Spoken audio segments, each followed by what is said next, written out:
2024年全女主角的韩剧《正年》今天首播，由获得青龙奖的金泰梨、新生代女演员辛瑞恩、豹子女士罗美兰与电视台当红主播郑恩彩携手演出。她名叫尹正年，出生于朝鲜时代偏远的木浦县，那时国剧正流行，只要成了角儿，基本能无忧生活。村子里都知道正年嗓音好，都劝他去学歌或做艺人，这是众所周知的事。可正年妈妈死活不同意。那天市场来了一批地痞，不给保护费就搭摊。姐姐郑慈为了平安，正打算交钱，偷偷抢走了他一天的收入。正年实在忍不住，大声抱怨了几句，没想到流氓们居然盯上了他，威胁要把他卖到酒楼或者那种地方，说那样赚的钱要多得多。正年一看，立刻想到一个主意，马上对那些混混们怒吼一声，然后开始唱起歌来。看他唱歌的模样，刚好被路过的大明星文玉琼看见了。唱完之后，村里人都热烈鼓掌，这正是正年想要的结果。因为那时听歌得付费，许多不太出名的歌手都是靠这种方式谋生的。看到头头不肯付钱，正年就问村民怎么办。最后在一片声讨声中，混混们只好先放一放。旁边的大叔觉得意犹未尽，还想再听一曲，邻居们也跟着叫好。正年看出了赚钱机会，急忙把姐姐拉到边上，然后对大家说，想听没问题，但得先把剩余买完。市场上的人都是度日如年的穷人，解决不了温饱，哪有闲钱听歌呀？正当此时，文玉琼从人群中走出来，答应买下所有鱼，条件是正年得唱其他歌曲。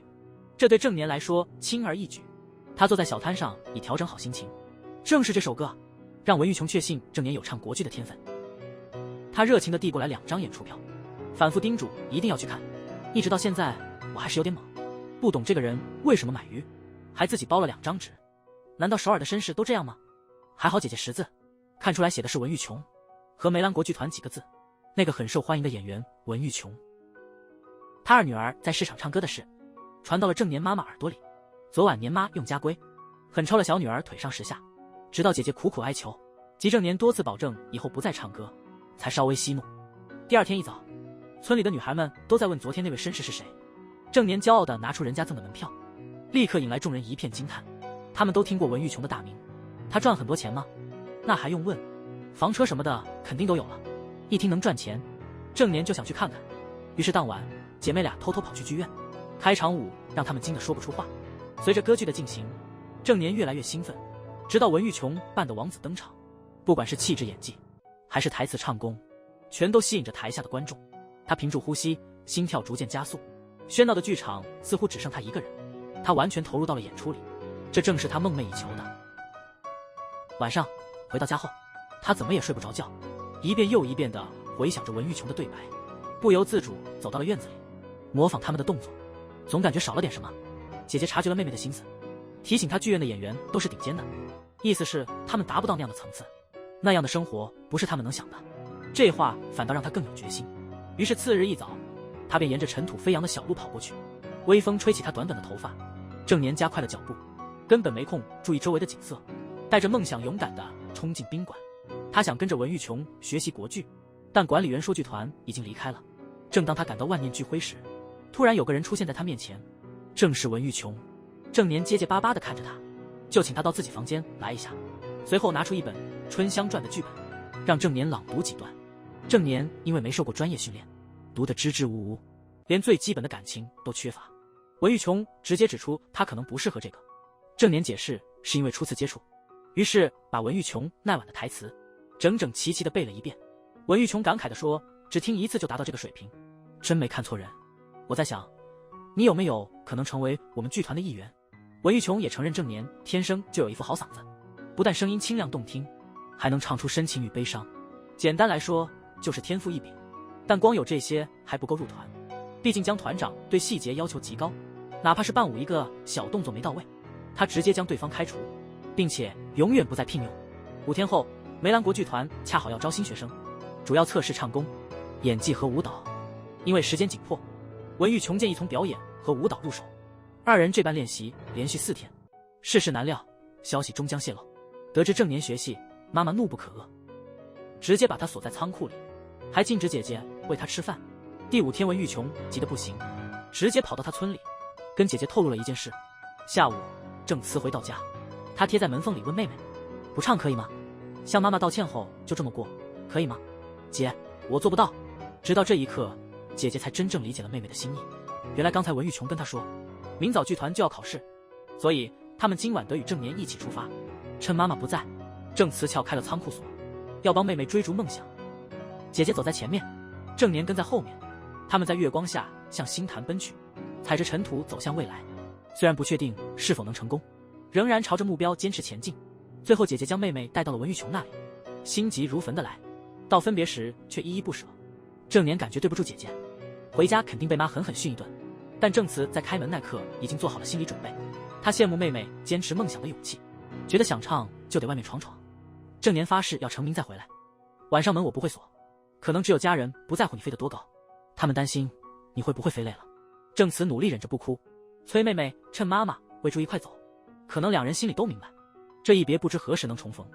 梦想成为闻名遐迩的明星，刚一开始就遇到了阶级的歧视。乡下女孩刚加入剧团，就碰到3个首尔的女孩，她们知道她是由知名演员文玉琼推荐的，便介绍说一个女孩的妈妈是舞者，另一个家开餐厅。话还没说完，大肠便就闻到一阵鱼腥味。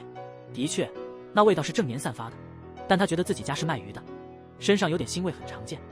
但3个小伙伴却笑了起来，他们原以为郑年出自名门，没想到竟是个渔村的姑娘。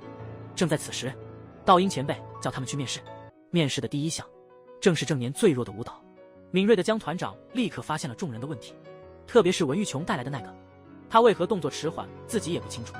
郑年只得说明他在家时手臂受伤了，具体伤因则未曾提及。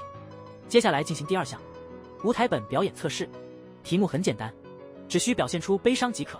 首位上场的多美抱着椅子，声泪俱下地演绎了母亲去世的场景。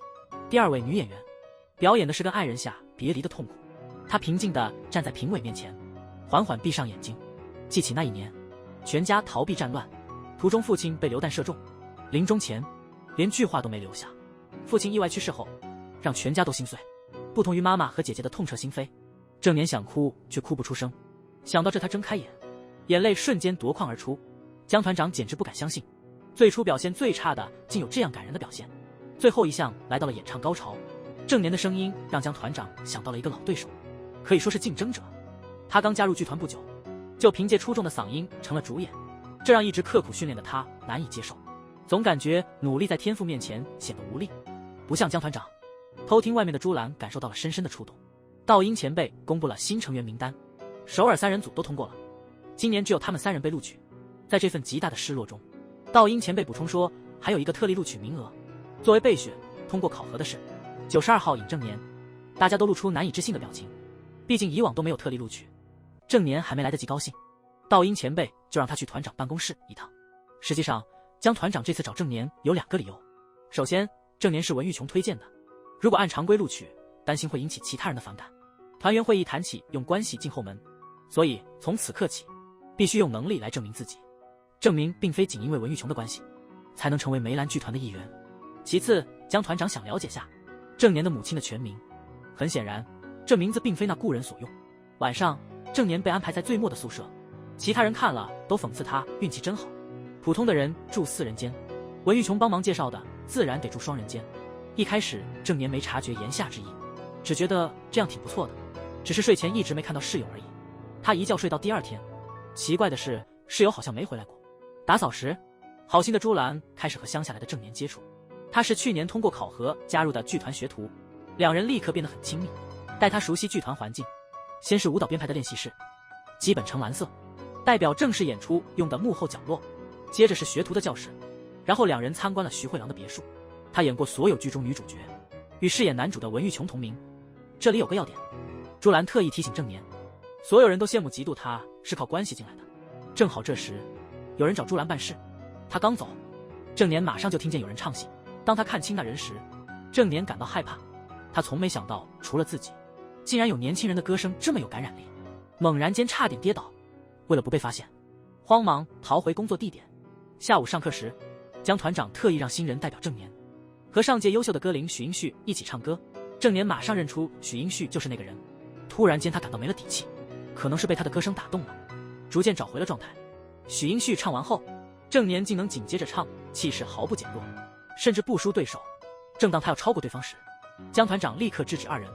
他指出许英旭唱得好，是因为他用丹田发声，通过后天努力控制好每个音节。而郑年则天生有一副好嗓子，但他想让学徒们记住，即便才华横溢，不努力练习也难有进步。课后，郑年叫住许英旭，真诚表达了对他的敬佩，并希望俩人将来能成为朋友。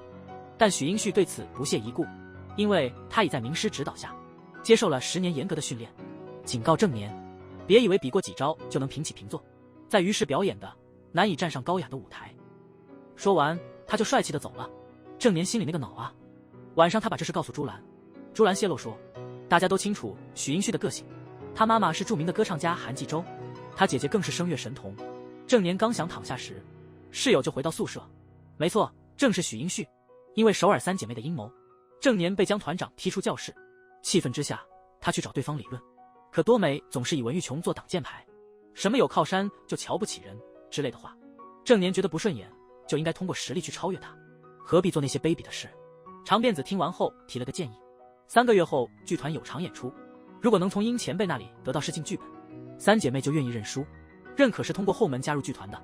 郑年二话没说就同意了，但他加了个条件，如果他弄到剧本，3姐妹不仅要公开道歉，以后也不能再提走后门的事。最后他们俩约定了这个赌注，但是公演的剧本是限量的，每人只能得到1个，角色名还印着领取者的名字，加上道英前辈的诚实品性，朱兰相信他绝不会把剧本交给郑年。然而郑年已经无路可退，因此他不惜一切也要尝试。郑年在道英前辈面前跪下，他认为即使是学徒也应该有机会，就算能力不够没被选，这也是个很好的学习机会。一直阻止感觉有点不公，道英前辈败在过于正直，他同意让郑年参加新人演出的角色分配，能否得奖还得看这次主角许英旭的决定。郑年不顾脸面举手，希望对方能分配给他一个角色，毕竟为了这次演出做了6个月的人都很努力，突然有个10天前才来的想抢角色，光靠嘴上功夫就想赚便宜，学姐们让他别自不量力。出乎意料的是，许英旭竟给了他一个关键的男仆角色，因为原来的恩静生病了，而昨天的替补也退出了。要知道男仆角色非常重要，大家都不明白许英旭为何如此选择。郑年迟疑了一会儿，还是接受了。谁知道正中了许英旭的圈套，拿到剧本的郑年虽然很高兴，但也感到特别紧张。那时候演反串实在是个挑战。果不其然，第2天演出出了岔子。郑年不懂，他说让重演，却不说哪儿错了，他该怎么修改呢？许英旭气呼呼地瞪了他一眼，转身去拿男仆的道具。자, 도련님, 어떻소? 아닌 게 아니라 과연 잘 지었지요? 郑年完全被许英旭的表演吸引，他仔细观察对方的每个动作，每个神情和表情，试图在排练时做到像模像样。不过许英旭早已识破了他的意图，刚才能模仿到这程度也算厉害，但如果没信心演好，那现在可以走了。直到那一刻，郑年才明白，人家安排这个角色其实是希望他自己退缩。你本来就不符合条件，却依靠文玉琼的势力来到这里，你真的有那么本事吗？那天下午，文玉琼邀请郑年到家里，直接给他一份剧团剧本，明确告诉他带他来不是为了研究演男仆，而是看他作为自己的接班人，或者是培养成竞争男主角的新星。只要沿着他铺设的道路努力，肯定能比别人更快成功。一方是一帆风顺，另一方则是没完没了的质疑。郑年会接受文玉琼的好意吗？他其实是唱戏的奇才，却被母亲逼着回乡受苦，最后甚至被剧院赶走。原来他拒绝了文玉琼的善意，想凭本事赢得剧团的剧本，否则就如那些人所言，是靠关系走后门了。这番话深印朱兰心中，他认为郑年特别有志气，于是在逛街时精心挑了个礼物，把雄鸟送给郑年，自己留了雌鸟，各持一只作为誓约之物，誓言友谊长存。为取悦朱兰，郑年是做终身挚友。回剧院路上碰见个免费跳舞的人，乍看没啥技巧，看起来所有动作都随性味，未经事前排练，但郑年很快明白了其中奥妙。舞者的步伐看似混乱，其实不是随便，而是非常明白观众喜欢什么，通过舞蹈让大家开怀大笑，这不就是个出色的老师吗？因此在学徒公演前1周，郑年没去排练就消失了。转眼已是1周后，徐慧郎前辈气冲冲地把学徒公演的组织者许英旭叫了出去，因为郑年最后一次排练也未出席，毕竟这关系到剧团的名声，所以他觉得就算要对手离开，如果郑年明天不回来，公演该怎么办？没想到许英旭提了个让人吃惊的方案，他不只能演男主角， 어찌되어 묻는 것이 아니라 편지 보니 사연도 불쌍하고 还能扮演男仆。 아이보시오 여보 그런데 당신이 춘향이와 어찌래요? 一人两脚让徐慧郎很满意。很快就到了学徒的公演日，好多人大老远跑来看表演，可郑年还没回来。就在许英旭准备宣布分配角色时，郑年赶到了化妆室。他没参加过任何彩排，大家都以为他配合不了别人。许英旭似乎也在等着看他出洋相，因此对他失踪的事也没深究。然后是接下来的30分钟唱歌环节。这次学徒的表演真是棒极了，观众们都注意到了新星郑年，连许英旭都对他的表演赞不绝口。大家一回到后台，江团长立刻向大家道贺，接着特别表扬了郑年，能快速找到自己的风格，真的很不简单，因此决定特批他主演今年的剧团大戏。兴奋的要报仇了，郑年让大辫子履行之前的赌约，抱歉。第二天练基本功时，大辫子故意报复，用木剑击中朱兰的手臂，导致骨头裂开，需要石膏固定一段时间。虽然伤得这么重，他还坚持要去那个地方。郑年担心，便跟着去了。原来朱兰姐姐患了肺结核，加上剧团发的钱太少，只好用假名挣钱寄回家。他还明确表示没有用剧团名义。郑年听了越来越心酸，就主动进了店，向老板娘提出替朱兰工作。老板娘很识大体，考虑后同意了这个请求。于是郑年偷偷在咖啡店打工了。不久，他的真实身份被一位熟客识破。老板娘机警地想了个计策。第二天，常驻歌手临时有事不能来，替补也被隔壁店挖走了。急中生智的老板娘想到了郑年，希望他今天能帮个忙，不然就揭露他的背景。最后在老板娘的软硬兼施下，郑年作为新晋歌手踏上了舞台。他那青涩又独到的声音马上引起了角落一对男女的注意。工作一结束，那男士迅速拦下郑年，递给他一张名片，自称是 HK 电视台的导演朴宗菊，预言其节目将风靡全国，能让像郑年这样的新秀成为明星。说完便转身离去。其实郑年根本不在意，因为他压根不知道电视是啥。他刚到剧团准备睡觉前，妈妈突然在后面出现，一句话没说就拉他要回家。但这次女儿不愿听妈妈的，挣脱手站在那儿。没想到妈妈告诉他，唱歌虽然外表璀璨，却可能侵蚀心灵，毕竟他历经过这一切。恰在此时，江团长也回到了剧团，他看着郑年妈喊出了那名字，好久不见，龚轩啊。郑年是主动加入剧团的，名言若不想旧事重提，就别在门口无理取闹。具体细节我们不清楚，不过我猜，从小就出名的郑年妈，不晓得为何半途而废国剧，转而去唱流行歌曲，但最终未取得成功。江团长追问老朋友，是不是担心女儿重蹈覆辙，最后像他一样失败？那个半途而废的龚轩现在开心吗？江团长希望好友去了解自己的女儿，仔细听郑年唱歌。郑年妈看着女儿，仿佛看到了年轻时的自己。虽不希望女儿重蹈覆辙，但在郑年的苦苦哀求下，她终于心软了。她告诉女儿，现在的坚持或许最后一无所有。没想到母亲走后第2天就出事了。许英旭的大姐因人回国休息，姐妹俩去咖啡馆小聚，意外遇见了帮朱兰唱歌的郑年。听到熟悉的声音，英旭立马回头确认，没想到竟然碰见仇人。同一时间，郑年也注意到了坐在下面的英旭，紧张的差点忘了歌词。英旭拎起包就离开了咖啡馆。下午，江团长气呼呼地闯进教室，问郑年外面唱歌是不是真的，毕竟招新那天明说了禁止这种行为，剧团里谁要是在外头唱歌真是大忌。看到郑年没否认，江团长就让他立刻走人。朱兰原本想上前坦白一切，但郑年阻止了他，然后冲到院子里去了，跪在江团长面前直接认错，同时苦苦求情，解释自己必须那样做的理由。江团长也并非无情之人，他同意郑年把迫不得已的理由说出来再考虑。但郑年看了看旁边的朱兰，沉思了好一会儿，还是决定自己承担一切。江团长绝不会仅仅为了一个人改变规矩，立刻严肃地强调了这一点。有些事并非单靠跪地道歉就能消解决的。作为国剧演员，连基本都搞不定，还怎么配演角色呢？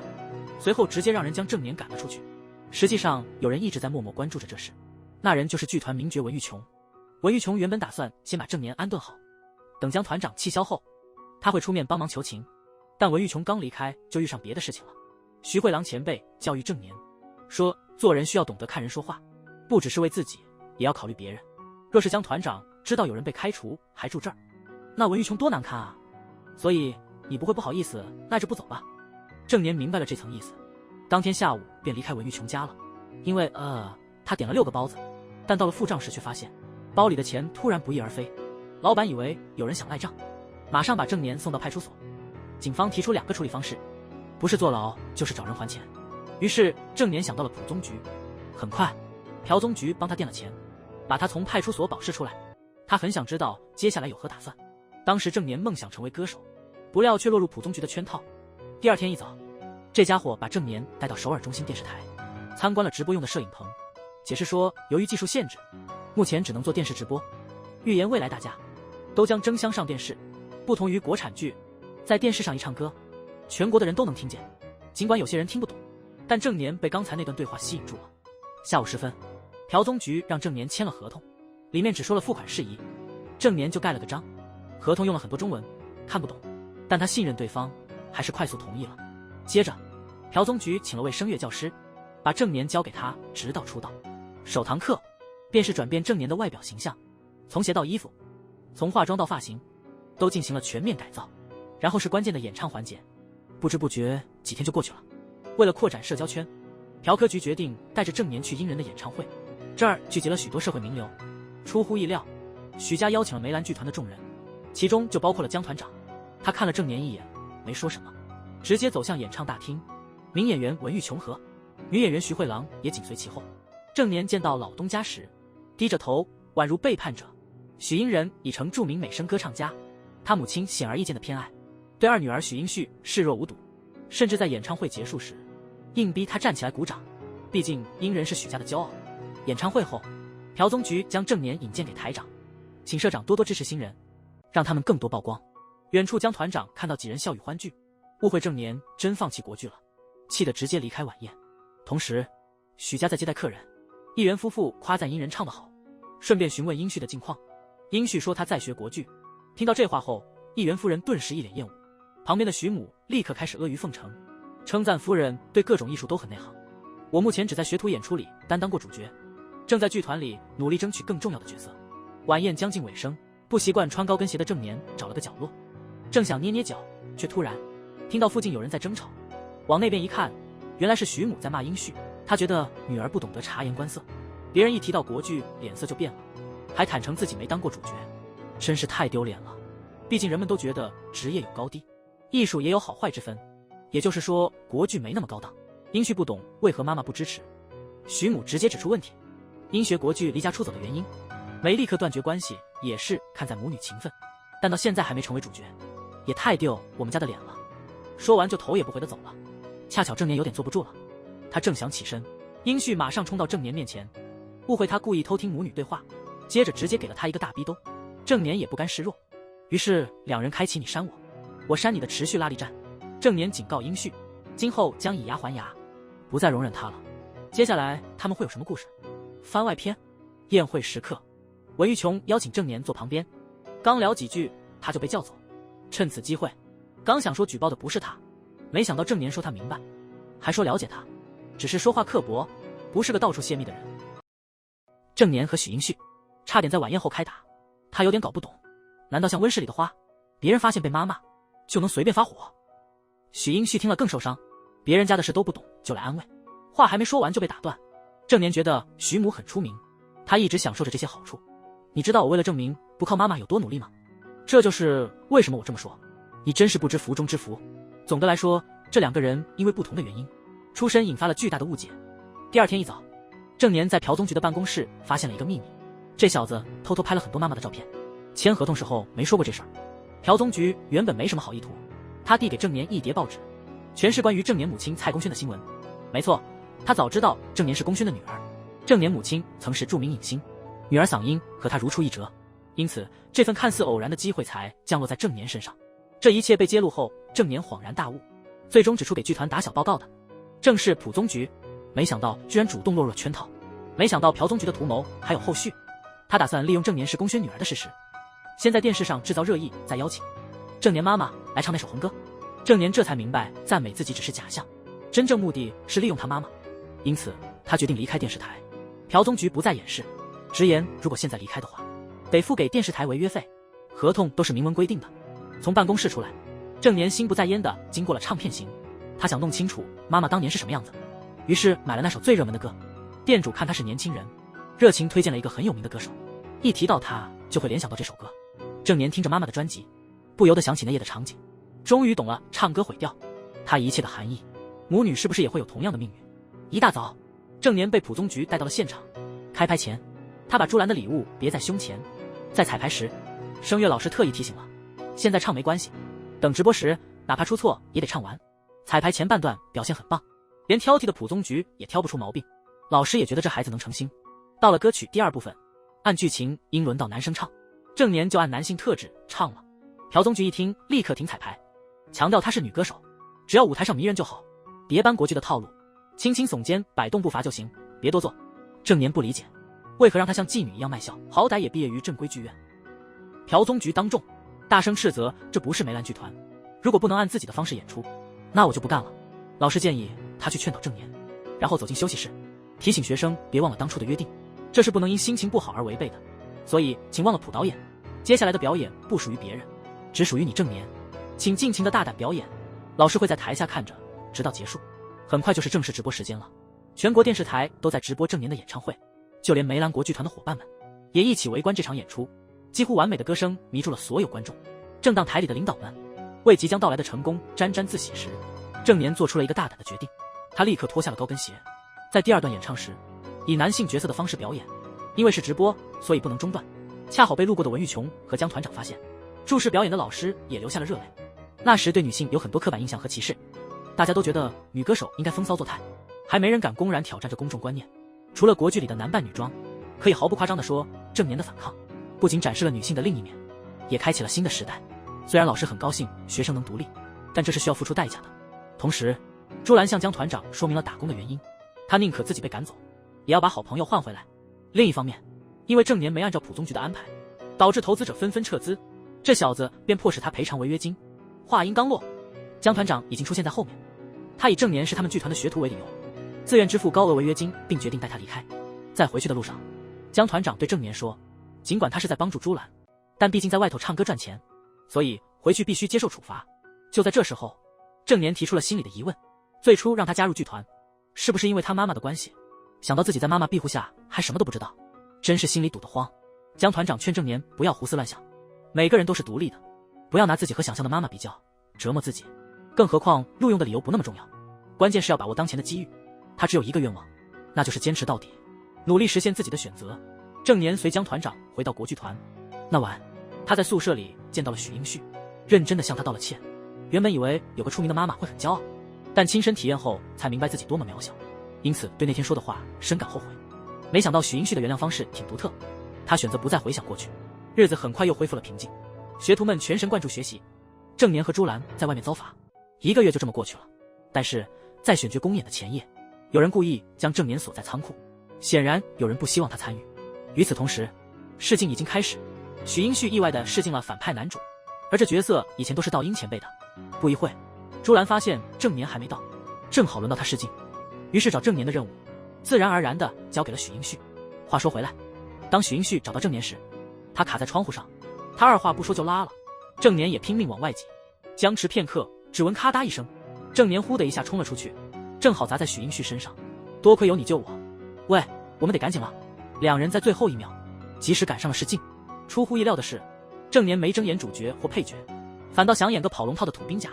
次日角色全都定下，团长带队开始排练，但许英旭的反派演出没平时好，他自己也感觉不行，于是晚上就不停在镜前练习。恰好被经过的郑年看到了，他直接提了出来。许英旭一直在模仿道英前辈的风格，完全没有自己的个性。许英旭转头对郑年说，自己管自己吧，他不可能像别人那样，不论是台上还是台下都那么从容，他每次都得证明自己。你究竟想证明什么？证明我有资格做韩继周的女儿，我非得让我妈承认不可。因此两人大吵了一架。许英旭觉得郑年只适合演士兵甲，而郑年觉得说这话还太早，说不定将来嚣张的许英旭得跟着他跑。没想到公演当天出了离谱的事，许英旭从首尔的轩姐妹那里知道，锁仓库的人正是很有名的徐慧郎前辈。他立刻把这事告诉文玉琼。国剧团的演出就要开始了，许英旭演反派老大，朱兰演间谍，两人还没对话过，让江团长很不满。毕竟这俩角色很重要，仅次于文玉琼和徐慧郎2个主角，如果演得不好，那整个剧就掉色一半。所以他希望许英旭和朱兰能够重视。另外因为时间紧迫，直接省略了配角的对词环节，这让郑年完全无法理解。朱兰也有自己的难处，因此练习后他拦下了许英旭，希望他能抽空跟他排练对白。并说不介意等到很晚。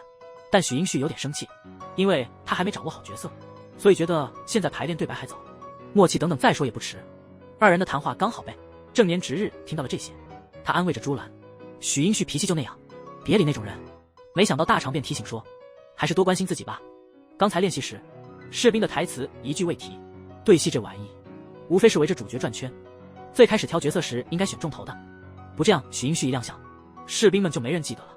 大长便虽然粗糙，但大家明白这个道理，从不相信那些迷信，立志当个优秀士兵。晚上许英旭在努力找准自己的角色定位时，突然听见旁边有人跟着念词，他一出门就发现了朱兰蜷缩在练习室外头，可能是被别人的勤奋感动，或者想给对方出个题，于是问为何戏中的女间谍会犹豫不决。朱兰根据自己的理解，从性格到背景，再到人物情绪与剧情发展，一一详细解释了一遍，这让许英旭认为朱兰已经找到了自己的角色定位，改掉那种目中无人的态度。不懂的时候求教，不会提前着急吗？肯定会，但同时也很期待，可能我会发现前所未有、独一无二的女间谍。听朱兰这么一说，许英旭意识到自己还有许多不足，立刻决定和朱兰一起学习。这两人简直是天生的拍档。朱兰立刻就看出来了，许英旭在模仿道英前辈的同时，还耐心听着他发牢骚，甚至鼓励饰演多种角色，毕竟正式前都还有机会改变。在朱兰的鼓励下，许英旭也打开了心房，两人你一言我一语，对反派男主角进行添加。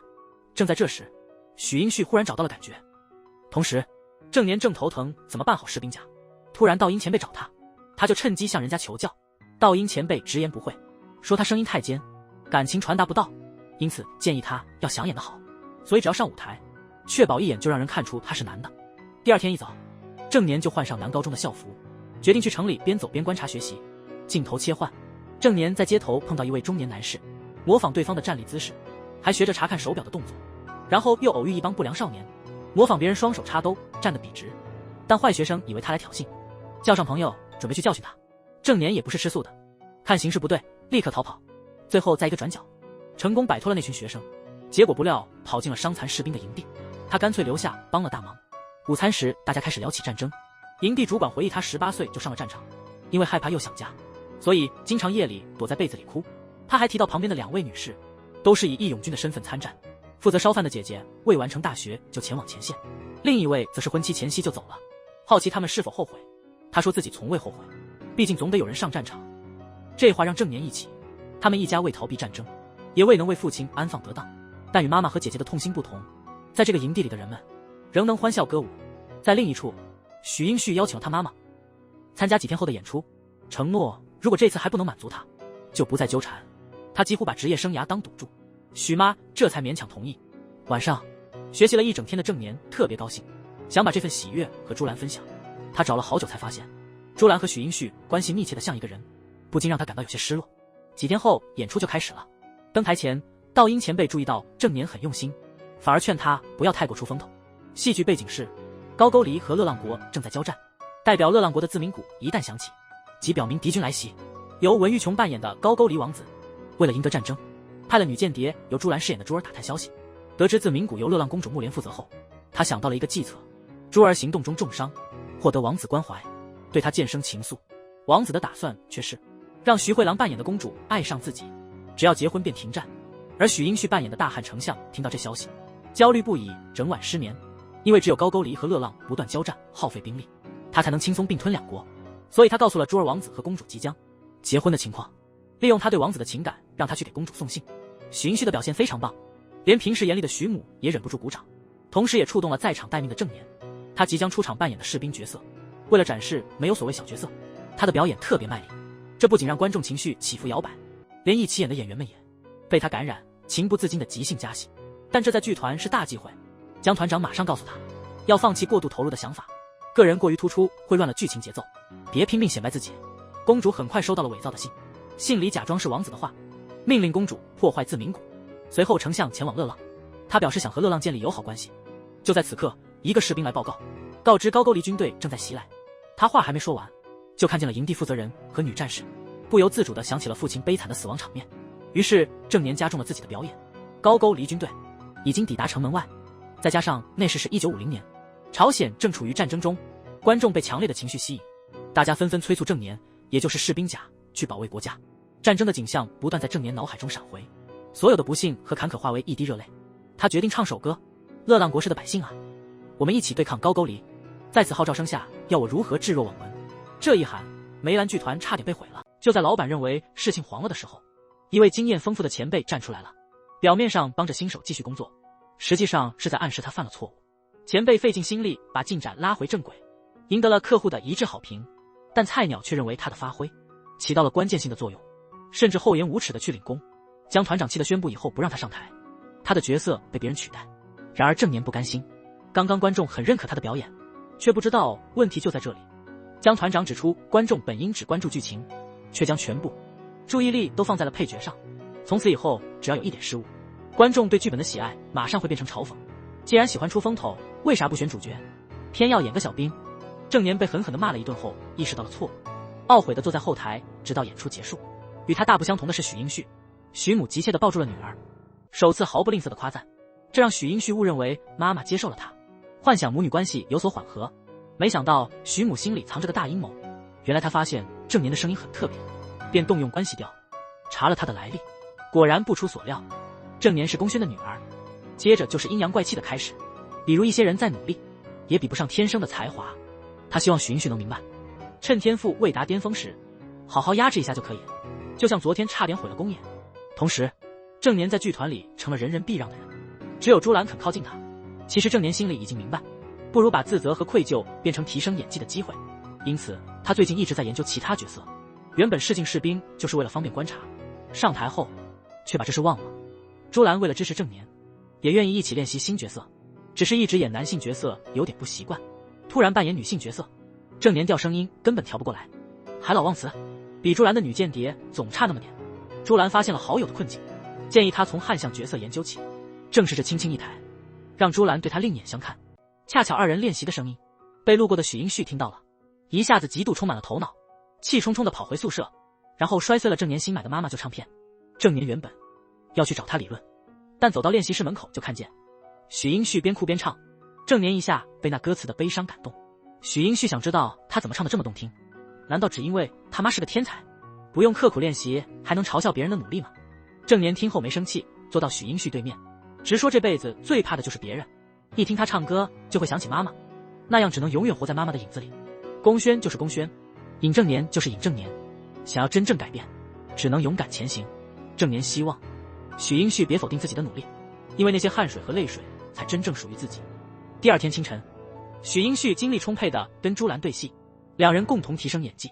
郑年则躲在练习室里，试了上百次，仍然无法掌握女间谍角色的要领。就在这时，文玉琼进来了，他请求别人帮他练习一遍。巧的是，文玉琼原是大反派，而且很久没演戏了，他高兴地答应了。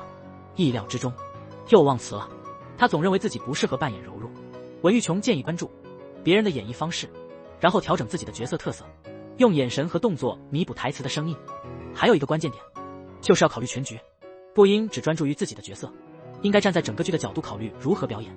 彩排时，郑年和江团长坐在观众席，天花板的吊灯突然掉下，朱兰反应迅速把许英旭推倒，因此避免了意外。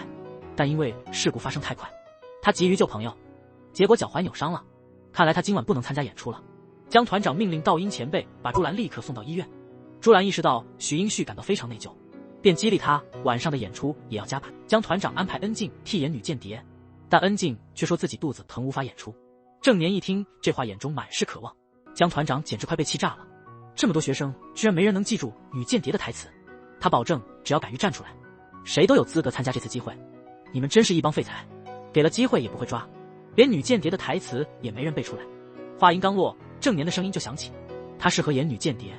江团长让郑年上台，但不能再抢风头了，只要好好配合许英旭，就能起到承前启后的作用，让他的反派角色给观众带来强烈的印象，就算完成任务。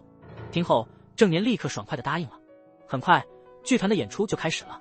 郑年完全投入到自己的角色里，加上他的漂亮嗓音，赢得了观众的一致称赞。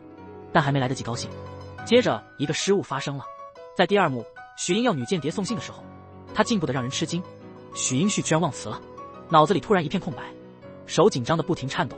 剧场一下子静了下来，有观众小声嘀咕，可能忘词了吧。立刻议论声四起。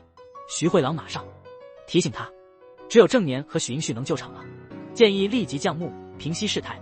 但是江团长坚信那人的应变无忧。这时，郑年注意到了许英旭的不寻常，干脆将其推开。你到底在说啥？跟你合作。最终在郑年的提示下，许英旭想起了台词，顺利完了演出。演出大获成功后，江团长走进后台，没有责怪忘词的许英旭，反而安慰他出错很正常，强调如何补救才是重点。他们俩处理得很好。他还宣布了一件事，让郑年成为梅兰剧团的学徒。但接踵而至的麻烦，剧团的财务携款潜逃了。为避免引起混乱，江团长未让徐慧郎报警，不料一切的幕后黑手竟是徐慧郎本人。他目睹郑年、朱兰与许英旭迅速成长，担心新人动摇他现在的地位，还想紧紧地把文玉琼留在身边。画面切换，梅兰剧团抵达了釜山，参与1年1度的联合演出。刚到的第1晚，许英旭就向郑年道歉了。本来以为3小之会和好如初，不料第2天江团长宣布，1个月后有联合公演，通过试镜的学徒能成明星，像文玉琼和徐慧郎。但公演需要王子和公主角色，得需要配对，没伙伴就不能参加试镜。大家都知道，郑年和许英旭都演的是男性角色，只有朱兰一个人演女性角色。原本关系刚修好的朋友，马上变成彼此的主要竞争对手了。剧团为了合作演出加紧排练，选的曲目唱起来很难，连首尔3姐妹的多美都清楚，只有郑年、英旭和朱兰勉强合适，别人去试镜只会丢脸。但一直不合，郑年处好的，大长便却另有打算。练习后，英旭找到朱兰，想要他组队参加试镜。朱兰听后既未拒绝也未答应，希望能再考虑一下。巧合的是，晚上郑年也来找他，但他并未来征询意见，意味着2人要加强练习才能通过考核。然后开始分析角色，完全未察觉朱兰的神情。次日一早，许英旭和郑年都在等着朱兰来一起练习，结果出乎意料，出现在郑年面前的却是大长辫，而朱兰决定与许英旭配对。得知此事后，郑年完全无法理解，气冲冲的去找人问清楚。朱兰简单的回答了，他担心郑年会像上次那样，演到一半太投入了，控制不住情绪胡乱加戏，如果真的那样会连累大家，所以才做出这个决定。朱兰觉得许英旭情绪更稳定，还可以看得全局，不会随意演夸张，是靠得住的伙伴。不知道2人私语已被门外的许英旭听到，郑年内心认同批评，但仍感到失落，没搭理门口等的大长辫，想着怎么逃避现实。别忘了哦，大长辫也是个学徒，他也有自己的梦想。明知自己没有郑年那般好嗓音，也没许英旭那样扎实的功底，但他渴望努力后能成为闻名遐迩的演员。因此大长便向郑年请求一次机会，希望能成为这次活动的搭档。郑年思索了一整晚，第2天就决定和大长辫一起合作。与此同时，7个剧团一起举行了记者发布会，将培养年轻演员公开。记者把握机会进行采访，听闻韩继周和蔡功轩的女儿也将参与，江团长没多想就答应了。确实他们2个会参加，文玉琼和徐慧郎的继任者。没想到下午新闻对此大肆报道，被誉为国剧奇才和声乐界的明星，争夺女王之女的宝座。事情突然变得不一样了。郑年看后心生竞争，立刻去找大长辫开始练习，但郑年实际上无法集中注意力，根本没法专心唱歌。大长辫立刻就察觉了，他想了解许英旭和朱兰的练习情况。2人整理东西准备回宿舍时，恰巧碰见了经过的徐慧郎。这人立刻叫住郑年，透露说另一组配合得很默契，显然他是有意为之，目的是刺激郑年的竞争心。果不其然，这孩子中招了，立马来到了许英旭和朱兰的练习室外，被他们表演的片段打动，深感自己有不足。此时徐慧郎走过来指出了问题，许英旭不仅表演出色，还能提升身边伙伴的表现，这种默契不是一般的强，效果就像刚才那样好。他突然话锋一转，安慰郑年别太难过，只要唱得比对方好就能赢。接着透露说后山有个洞，直接对着洞唱，声音反弹回来盖过去，1天重复几百次，直到累得吐血。半个月内绝对能上一个层次，如果让英旭赢了，就永远翻身无望。这话深刻刺痛了郑年的心。但徐慧郎一走，大长辫马上劝他别试，那招会毁掉嗓子，一旦恢复不了就惨了。但郑年没听他的，只想着怎么赢过许英旭。几天后，郑年的声音变得沙哑，连平时轻松的高音都唱不出来了。大长辫心疼地看着，以为是太累了，建议明天再练也行。但郑年不听，任性地继续唱。晚上，江团长巡夜时，听到练习室还有人在唱歌，好奇地去看了一眼，却看到郑年捂着肚子痛苦地坐在地上。他不懂这是怎么回事，用力扯嗓子只会伤害自己，连这个常识都不知道。没想到郑年竟引用徐慧郎的理由，唯一能超过英旭的就是用生硬。这时的郑年完全不听劝，完全是竞争心在驱使他。看他那样，江团长不禁想起了过去，曾经的好友蔡公轩也遭遇过同样的境况。为了保持顶尖地位，甚至练到吐血，江团长不想让他朋友的女儿走同样的路，拉着郑年的手，告诉他不能就此认输。但郑年已经沉迷其中，连安慰的话也听不进，固执地坚持自己的看法。这天大长便找郑年，没在宿舍，就对许英旭说，郑年肯定又去山里了。画面切换，许英旭在山洞发现了他，追问他是不是疯了，为什么非要在视频里搞坏嗓子。他一把拉他想带回剧团，可郑年气愤地扯开许英旭的手，不关他的事。一听这话，许英旭立刻怒火中烧。他承认想胜过郑年，但他靠的是实力，如果真想耍流氓早就动手了。还有，他希望在郑年状态最佳时，在世竞赛场上公正的赢。我靠唱歌离家，跌倒再多也能用歌声重振，你让我怎么能就此收手。两人彻底闹翻了。郑年踉踉跄跄回到山洞口，大声抱怨，心里不满，因为太用力竟咳嗽起来。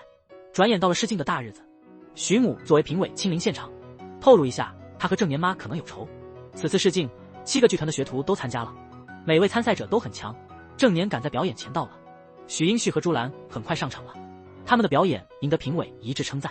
大长辫还以为会被放鸽子呢，郑年最终匆匆来到后台，他连化妆的时间都没有。人的表演马上开始，一切进展得非常顺利，无论表演还是唱歌都令人耳目一新，只有大长便知道他的努力程度。郑年唱着唱着就哭了，真感情的展露格外打动人。正当大家沉浸在剧情里，郑年突然失声，评委感觉到他声音沙哑，纷纷询问是否要继续。郑年迟迟未开口，徐母建议比赛到此结束。就在那一刻，郑年突然跪地，恳求7位团长和评委再给他一击。江团长似有所感，从椅子上站起，他的一言分外有分量。一向骄傲的老名角，此刻为学生求情，请求评委和团长再给郑年一次机会。众人看在他的面子上，许可重唱。太离谱了，喉咙这么燥还能唱得出？昏倒的郑年迅速被送医，同时试镜者的获奖名单公布，许英旭和朱兰意外赢得饰演主角青年的机会，但许英旭自知唱功演技不如郑年，于是惊慌中离开舞台。最伤心的是文玉琼，他泡在冷水浴缸里。文玉琼不是因为失去了培养的天才生气，而是因为徐慧郎搅局了他所有的计划。他已经对一成不变的表演感到厌烦，期望有人来挑战他的位置。徐慧郎听后感到非常委屈，他的一切都是为了保护文玉琼王子的形象和他们现在的地位。第二天，许英旭偶然得知了这事，妈妈不止买通了选角评委，还要他离开梅兰国剧团，使他更觉得不如郑年。从此母女俩彻底翻脸。与此同时，郑年虽然苏醒，但医生告诉他不能再唱歌，他以为多休息多吃药就能好，所以没太放在心上。回剧团后马上找到许英旭，一来是恭喜他被选上，他确实全力以赴了，这样安慰了对手，消除了那份不安，用实际行动展现了互相尊重。几天后情况依旧，他走访了多位名医，但嗓子的问题仍旧无解，只能被告知要接受现状。那晚他在库房独自忧郁，江团长突然出现了，不懂为啥他这么固执，死活不愿承认声音出了问题。突然间郑年一跃而起，把长期积压的不满全发泄在江团长身上。他觉得接受现况等同于等死。江团长担心他做出傻事，答应第二天带他去找海外专家看病，但提了个条件，只要专家说有丝毫恢复的机会，江团长不管花多少时间也要尝试治疗。但如果医生说没办法了，那就得面对现实。他带郑年去了首尔的大医院，经过海归专家的细致诊断，按现在的医术嗓子是治不好了，幸好正常交流还不成问题。郑年一听彻底失望，一下子跪地哭求医生想办法，什么都愿意试一试，只要嗓子能好就行了。但收到的答回复还是束手无策。回来的路上，郑年跟江团长抱怨，连海归专家都治不好嗓子，别人哑嗓能治好，他为何不行？然后他拒绝任何安慰。晚上郑年开始胡闹，非要去山洞寻回师生，劝也没用。最后江团长实在忍无可忍，狠狠给了他一个耳光。因为郑年现在的模样和当年的好友蔡公轩郑年的妈简直一模一样，完全听不进别人的关心，还要负责剧团上百人的生计，所以决定不再犯同样的错误，放弃这位天才。第二天一早，许英旭发现郑年留了封信就离开了。他知道自己欠团长太多，所以打算回到木浦老家。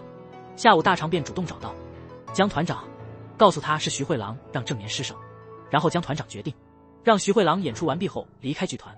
可徐慧郎显然不同意，他一直以来都很投入，就凭这点威胁江团长，如果他退出，文玉琼也会一起走，这让江团长非常愤怒。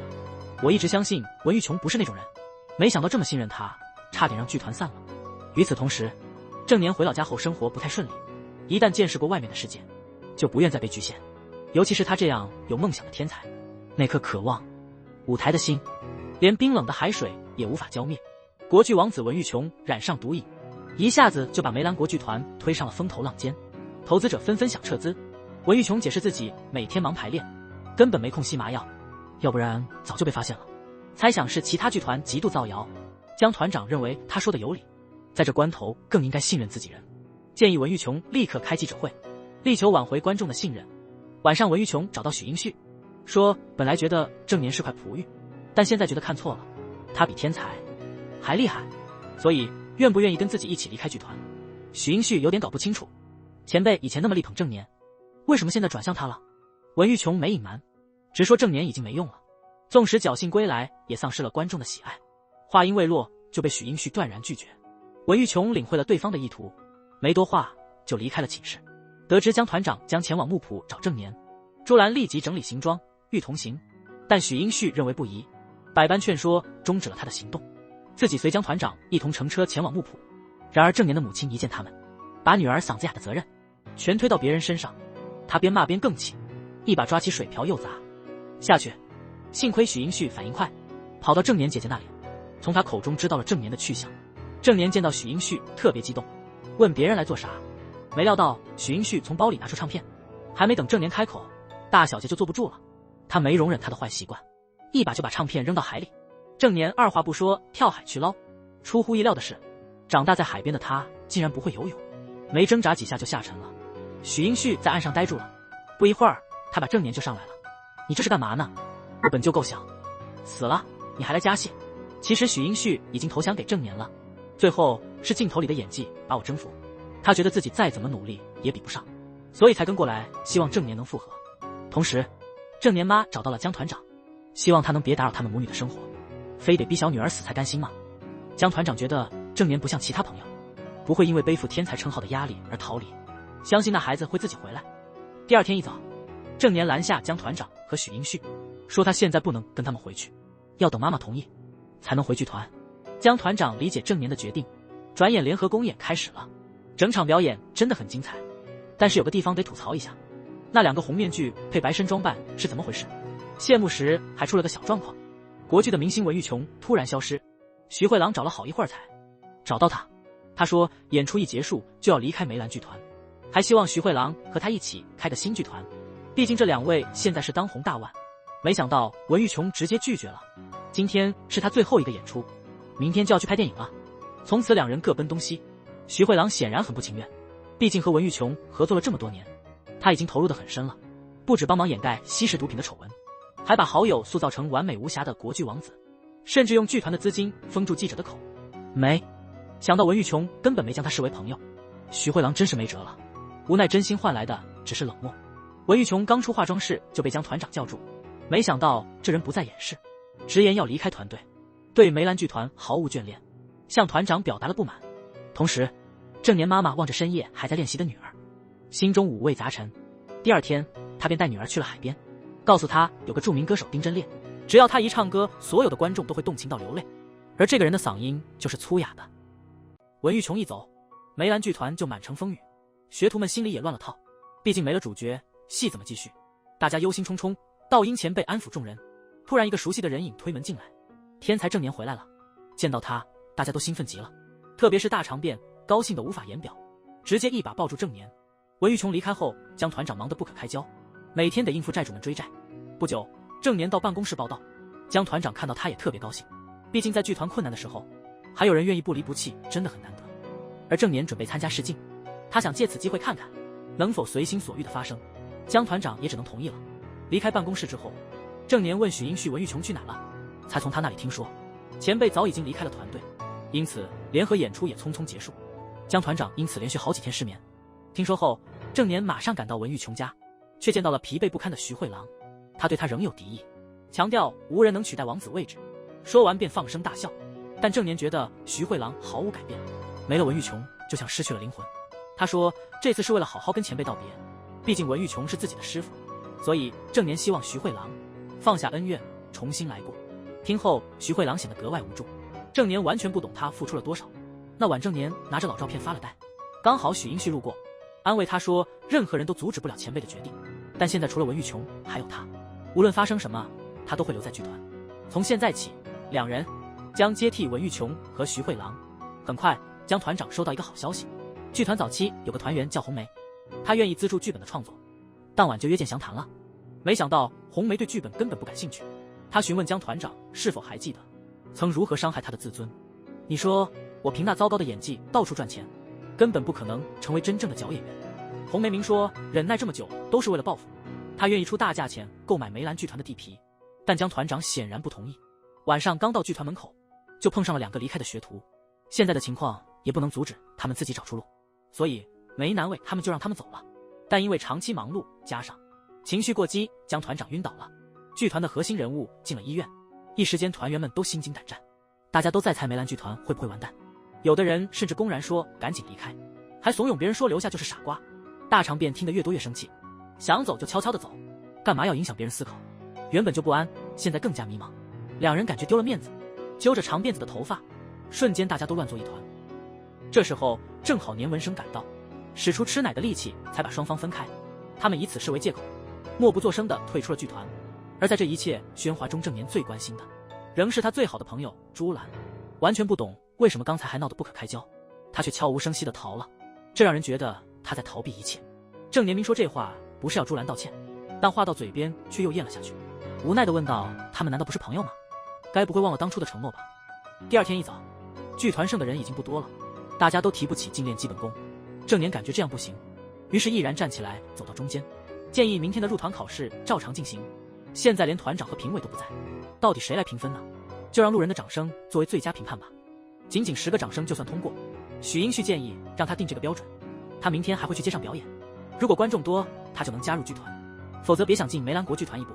这番话激起了大家的兴趣。